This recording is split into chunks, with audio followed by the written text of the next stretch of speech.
So here we are doing an online Zoom. So those of us who teach and do presentations, we're kind of used to that, but it's so nice to have some technical support.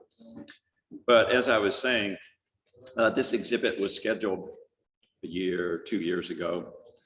But it might have been scheduled twice. Some of these exhibits were canceled 2 times, the ones that were early on in the pandemic.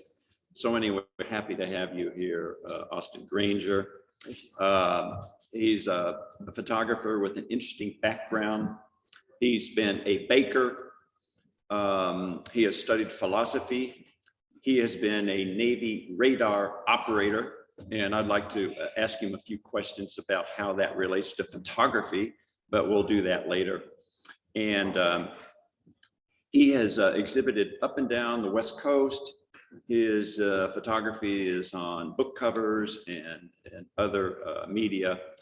And he has a lovely little card here with a description of the exhibit. So I just thought I'd read a brief description of the exhibit in his words.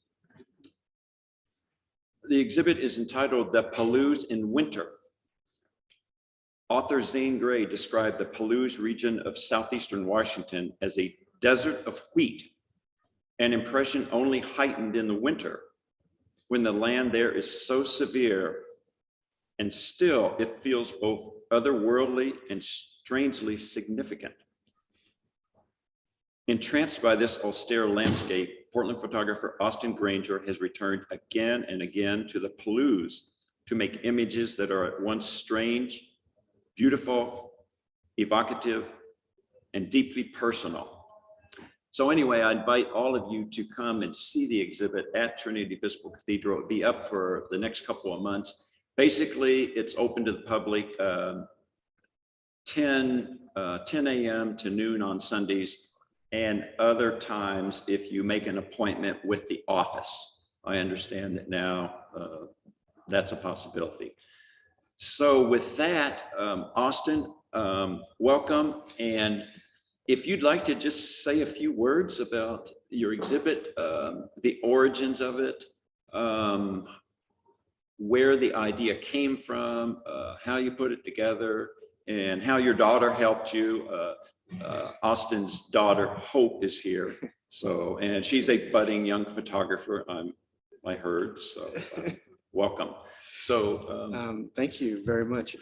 If I don't remember anything else, I just want to thank you all for coming. Honestly, I didn't think anybody would be here so early on a Sunday morning, and what with everything going on. So I appreciate you all coming out, and appreciate if there's anyone out there that's tuned in. So forgive me in advance. You know, I think that the best of me is up on the walls in my pictures and probably not here speaking, but I do appreciate and you guys having me here. So thank you.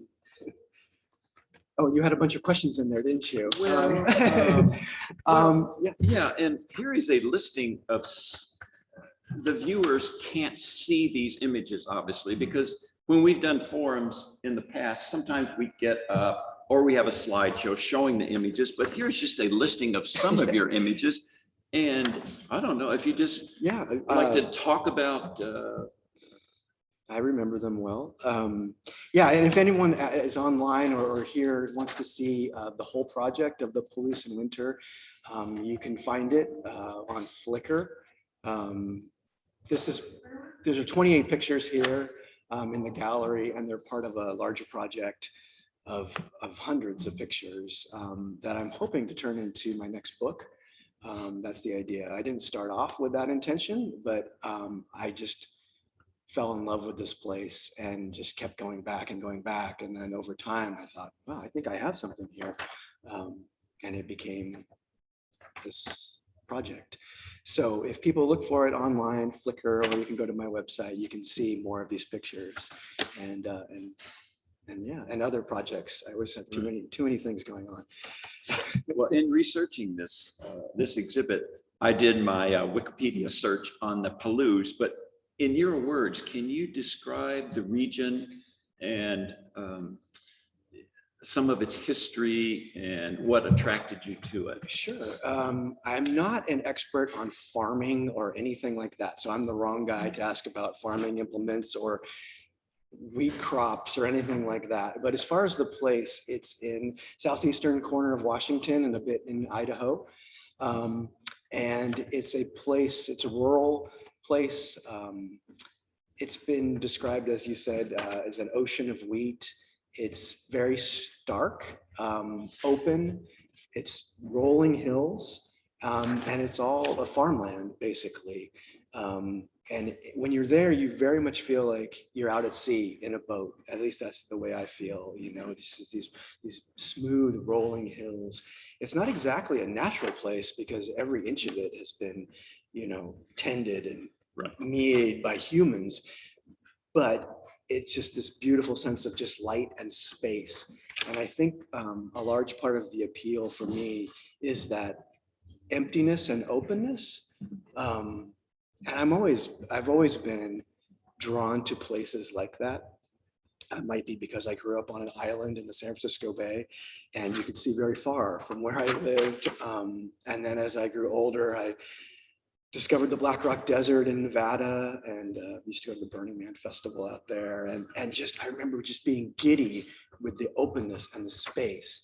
And I've been thinking the last couple of days about why that might be. And I think it's partly because with all the open space, like your proper place in the universe is you're reminded of it, you know, you're very small in this universe, and it kind of is comforting and humbling at the same time. And on the other hand, with all the open space, because there's not, like in the Palouse, to go back to the Palouse, there's not a lot of stimulus. And so I think your mind almost expands to fill the space, if that makes sense. And it feels personal to you. It helps that I go in the winter and no one's there. And so I almost feel, this sounds kind of strange, but like when I cross over the Snake River and enter the Palouse, I feel like I've gone through a portal to this very personal place. And because it's so empty and so still, the things that you find there, a windmill or an abandoned house or a car in a field, they take on like a significance. They feel charged. They feel almost like as if you were in a big open gallery space and you came across an exhibit. It feels like I'm supposed to pay attention to this thing. It has some significance, and it feels uncannily like this sounds weird, but almost meant for me to come and witness this stuff and to try to record it and do it justice in my way before it's gone. For people that don't know the Palouse, you'll find a lot of abandoned farmhouses just sitting there in the middle of fields, because the farms there have become, you know, more and more, they've become larger. And so like one farmer can farm more land. And then what happens is the old little farms are just left, and it's not worth it for them to raise the house. And so you'll find these farmhouses, I mean, from the early 1900s, beautiful sometimes, Victorian farmhouses, just sitting in a field.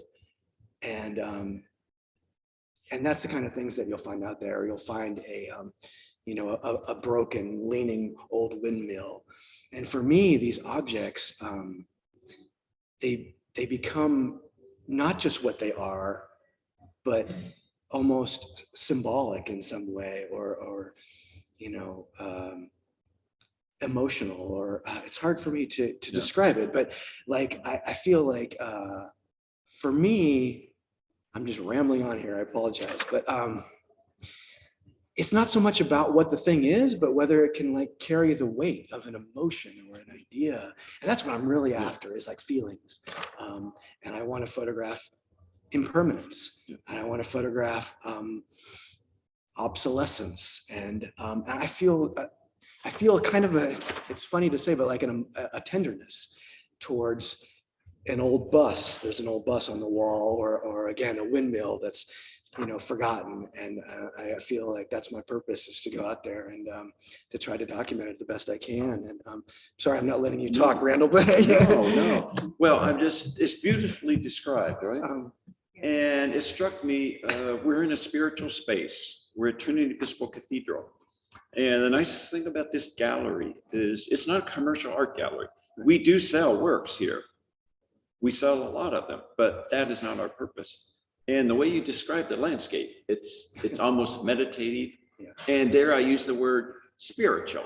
Yeah. However you want to interpret that word, but I just love that. I wouldn't disagree with that.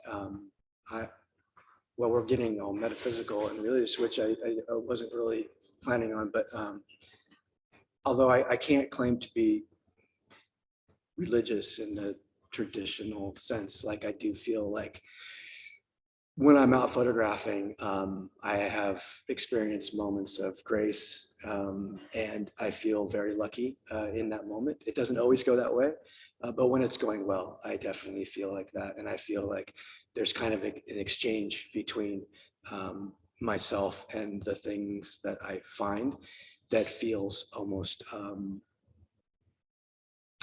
I don't know. I mean, when you look at something long enough, anything, it becomes charged, and it becomes, like Ginsberg said, everything is holy. And I have felt that on occasion through photography. For me, photography is a meditative practice. It's something I do almost every day. And it's a way for me to kind of still my mind. And when I can do that, and I can't always do that, it's very difficult. But when I can, I find that things, objects in the world, ordinary objects, even ugly objects sometimes open up, and they become worthy of attention. And to me, that touches on religion. And you discover the vastness of space, the emptiness of space. The question is, how do you capture that through the lens? I back up a lot. I mean, one of the rules of, I was talking to my daughter earlier about rules of photography. There's the rule of thirds. The subject of interest should be in the, third corner, and or fill the frame. And I always feel like it's good to know the rules, but it's also good to break them. And so I was kind of kidding, but I'm not kidding. Like, sometimes I do back up, because by doing so, you can get a different feeling across. I think composition can be emotional. Like, for example, take, if you were to come into a parking lot and it's a completely empty parking lot, imagine at night, and there's a light and there's an old pickup truck in the parking lot. You go and you photograph the pickup truck, you fill the frame, and what is the picture about? It's about the pickup truck. But what happens if you step back 50 feet, 100 feet, and you have just a tiny little truck in this big dark sea? Then to me, it's not about the pickup truck anymore. It's about isolation. It's about the pickup truck is us, it's about being a small human in this vast, incomprehensible world. Like, it's emotional. So to talk about space, like, yeah, I want to put across that feeling of objects in their space. Beautifully described. How's that? Very good. I have to ask, my best. Your experience as a Navy radar operator, does that come into this at all? Because obviously you're looking for things, you're locating objects in space, right? I had not ever thought of it that way. I was much younger than I am now. I'm 51 now. When I was in the Navy, I was 18 through 22. So that was lifetimes ago. I would say it's connected in the sense that after I got out of the military, I wanted to do sort of the most opposite thing I could think of, which was to go to UC Santa Cruz and study philosophy and religion. I had a concentration in religious thought. So partly it's connected in that way. And again, to go back to the empty space though, some of my strongest memories of the Navy were of standing watch on the catwalk of my aircraft carrier and just being enthralled with just the openness of space out at sea. You know, I grew up in the San Francisco Bay Area, but I didn't travel a lot when I was younger. And I had a very active Navy 4 years of traveling all over the world, the Persian Gulf. We were in the first Gulf War and all over the place. And it kind of, that's another thing that comes to mind, is it exposed me to a lot of different places and cultures and got me sort of interested in studying the religions of the world and anthropology and philosophy. And that led me to pursuing that in college, which led me in a weird roundabout way to photography. Because that's when I first started photographing, was when I was studying philosophy in college. I found it was a really good way to get out of my head and sort of stay tethered to the world. Photography is wonderful for that because it forces you to pay attention and keeps you rooted to things. And otherwise, you know, I feel like I might have just floated off and just, you know, been in the world. You're always in the world, but so much in your head that you're sort of like you're on stilts, you know, just feeling detached from people and life. And that's not a good way to live. So that's interesting. I teach in a venue where we receive funding to do art classes for veterans. And I have several veterans, former Navy folk. One lady that's a good friend of mine. She was a Navy gunner, and I have photographs of her on a ship in Persian Gulf. You know, with the rotating.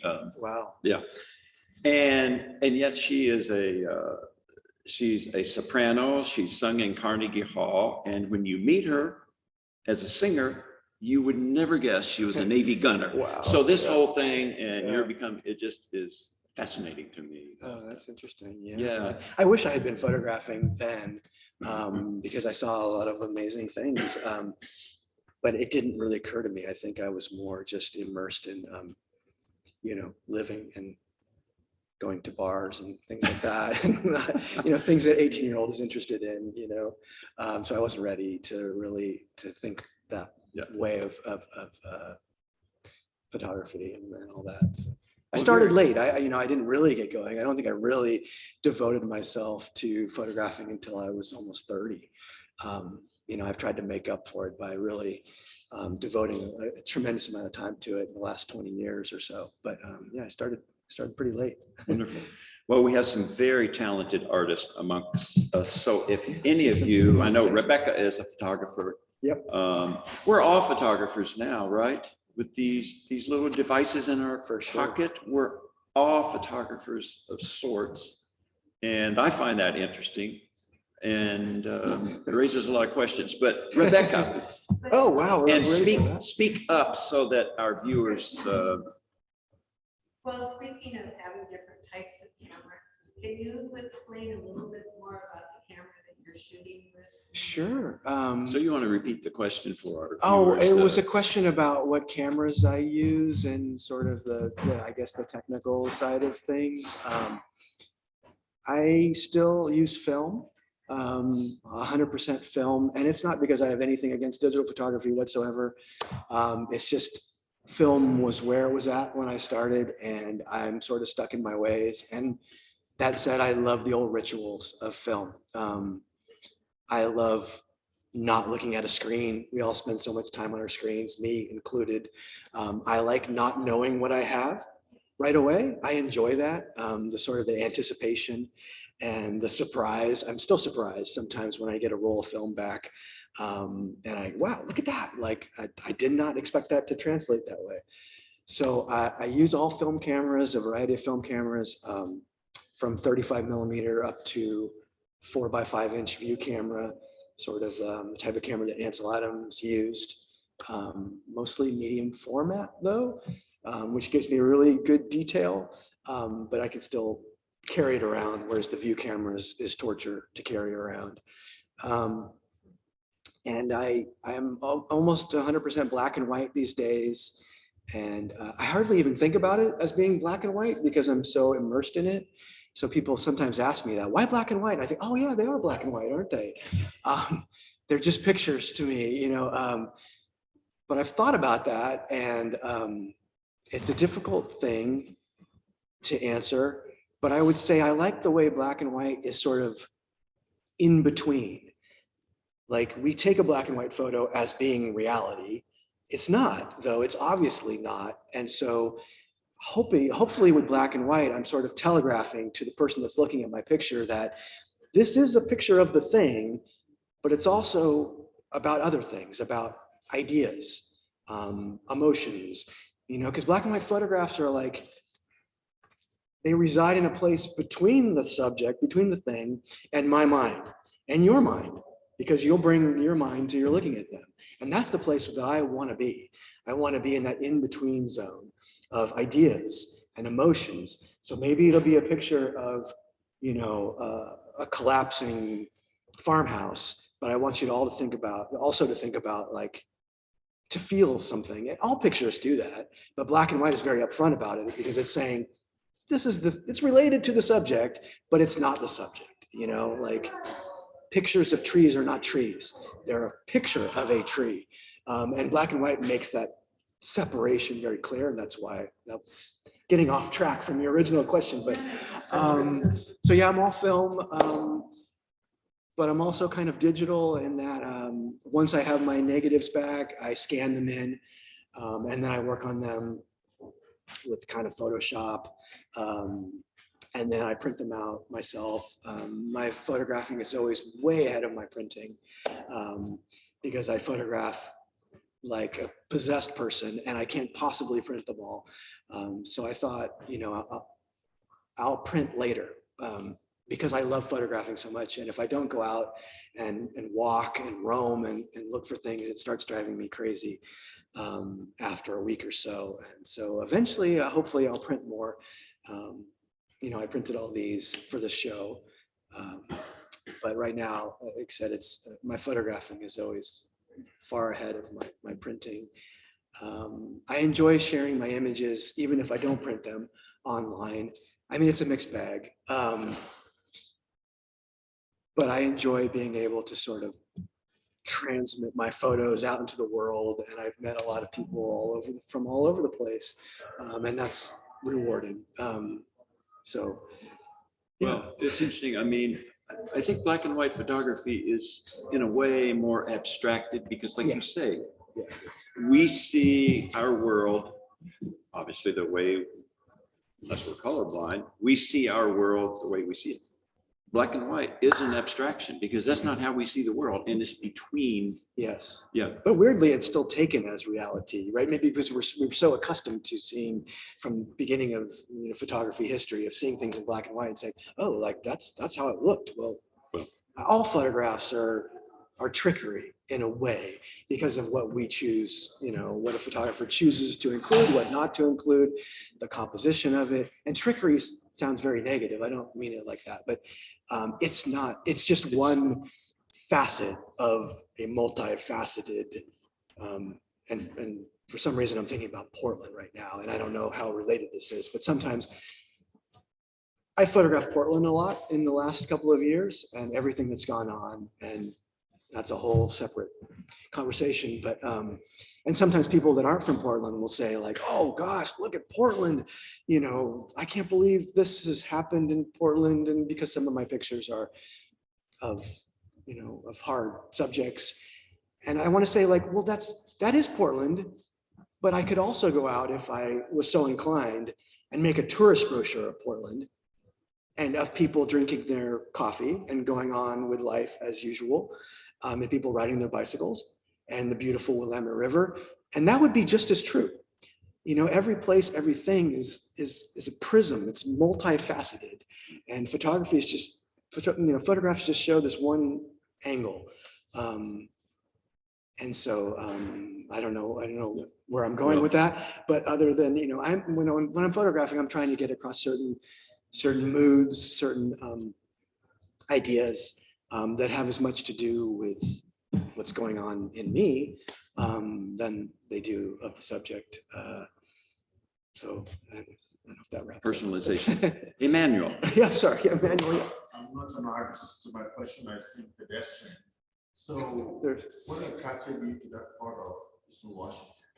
Was it serendipity? Just happened to visit sometime? And said, oh, sorry. As far as the practical part of it, yeah, I just saw pictures. It's a popular place for photographers to go because it's got these beautiful folded rolling hills, and you get the light playing with the hills. And I saw pictures of that online, maybe or somewhere, and I thought I should go check that out. But I didn't want to go when there was a bunch of photographers around, because for me, photography is always very solitary. And going when no one's around sort of allowed me to get lost in the landscape and it to feel more personal. So I went in the wintertime, and I just fell in love with it right away. I remember vividly the very first time, this was maybe 7 years ago, that I went. And it's a very distinctive place. The area around it is quite different. And so you cross the Snake River if you're coming from the south, and immediately you're in this sort of magical land of space and light.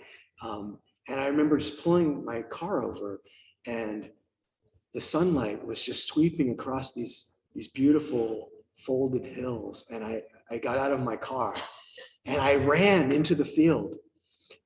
There were clouds like rolling across the field in the sunlight, and I ran into the field, and it was like I felt like a kid, I felt giddy, and I can't believe this place exists, I can't believe this exists. And then I ran back to my car and got my tripod and my camera and ran back into the field, and I was almost like shaking with the excitement of this place, and again the space and the light, and I felt like I had found a magic world. And when I was a kid, this is going off track a little bit too, but when I was a kid, I was obsessed with the Chronicles of Narnia, the C.S. Lewis books.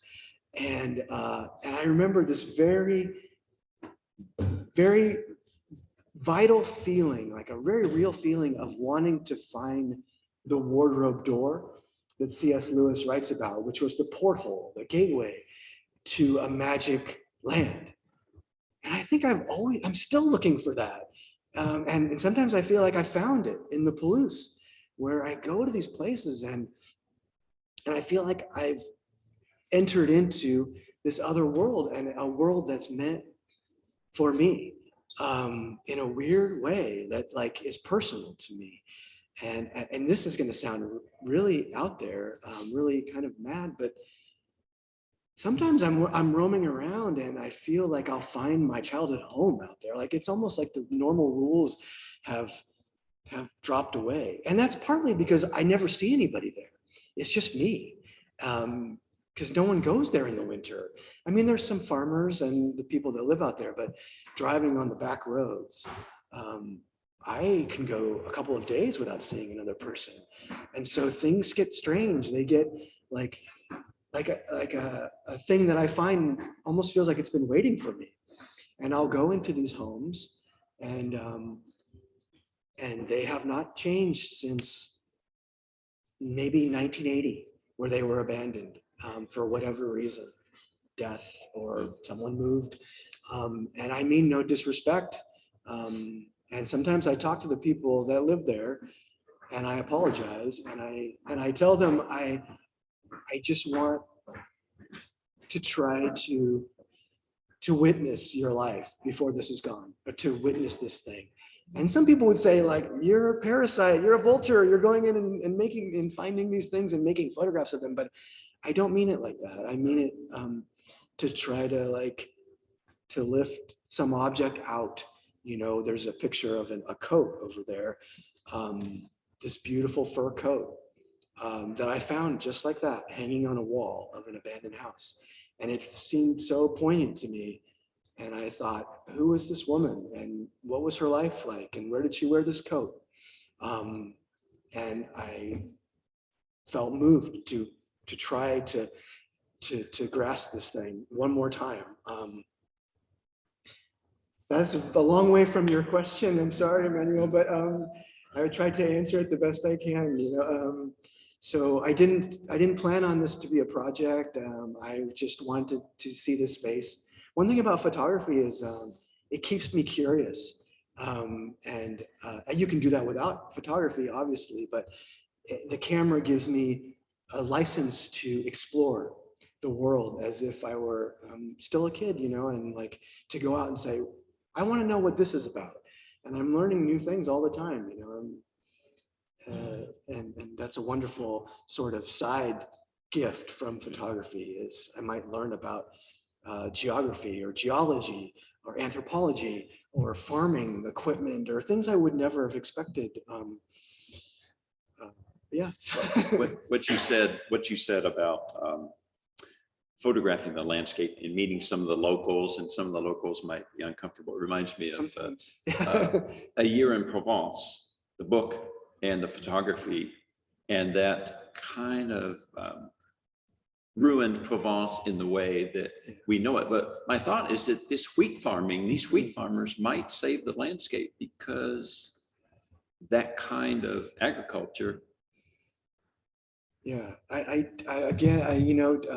as I mentioned, I don't know a terrible amount about farming in the Palouse, and I know it's the bread, one of the bread baskets of the United States. It's a tremendous amount of wheat and beans and various lentils are made there and shipped down the Snake River, and it's I don't know. As Ukraine is, I might add. Yes. We had a question here. Yes. And again, it's Palouse related. I'm a Midwestern girl, born and bred in the Chicago area. Wow. I moved to Portland, Oregon, and decided I'm gonna hunt up my grandmother's grave in Yakima. Okay. So I'm heading for the Yakima Valley, and my friends say, oh, you're going to the Palouse. I had to look the word up in the dictionary and figure it out. And that's apples, and it's orchards, and it's fruit. Is that not part of the Palouse? Or is that where you would spend your nights? And then I think there's some debate about what exactly is the Palouse. There's some arguments about it. But generally the Palouse is would be north of the orchards and stuff in Yakima. And it's just very stark and just wheat fields and legumes. Is that how you pronounce that? And lentils. And so the Palouse is very stark, windswept land. And once you cross the Columbia, you're going up, like you're heading towards Boise, and you go north over the Columbia, you do get into those rolling hills before you run into that little green valley. Right. And it is stark. Wow. Yes. Yeah, I really respond to those kinds of landscapes. I like that sort of thing. But it is a beautiful area for sure. What was the last part? I was reading that the Palouse is not a Native American term necessarily, but that it could have come from French traders, and the French word for lawn is Palouse, P-E-L-O-U-S-E, and that might be a combination of the native tribes, which is Palouse or something, and Palouse. I've heard there's some debate about that. Yeah, I'm sure. But it's the soil there, in not to get into soil too deep, but it's incredibly rich, fertile soil that has a history geologically of millions of years of wind blowing off the glaciers up in the north and bringing this very finely ground, rich, fertile soil, and then slowly over millions of years building up these hills. It's created by the wind, and it was discovered that the land is incredibly fertile. I don't know if that can last forever. I don't think it can, but it's gone on, for what, 100 years so far, more than 100 years. They've been farming there. As far as staying, I've stayed at a couple different places. I like Airbnb. I found some really strange, out of the way places, and for years I stayed in this little apartment in the town of Palouse. There's a town of Palouse in the greater Palouse.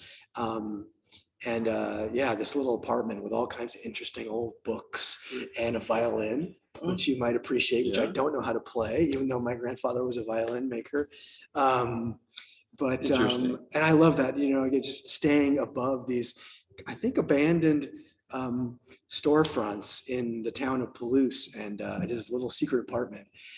And then I basically go out and photograph from dawn till dusk, as long as the light allows, and sometimes even beyond at night.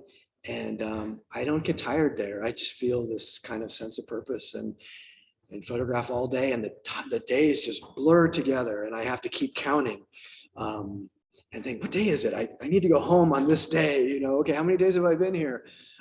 I just mark the dates by how many rolls of film that I've shot, and that's such a satisfying feeling to see these rolls. And wow, it's almost like in a trance state. Sometimes I go around and just scoop up these treasures that I find.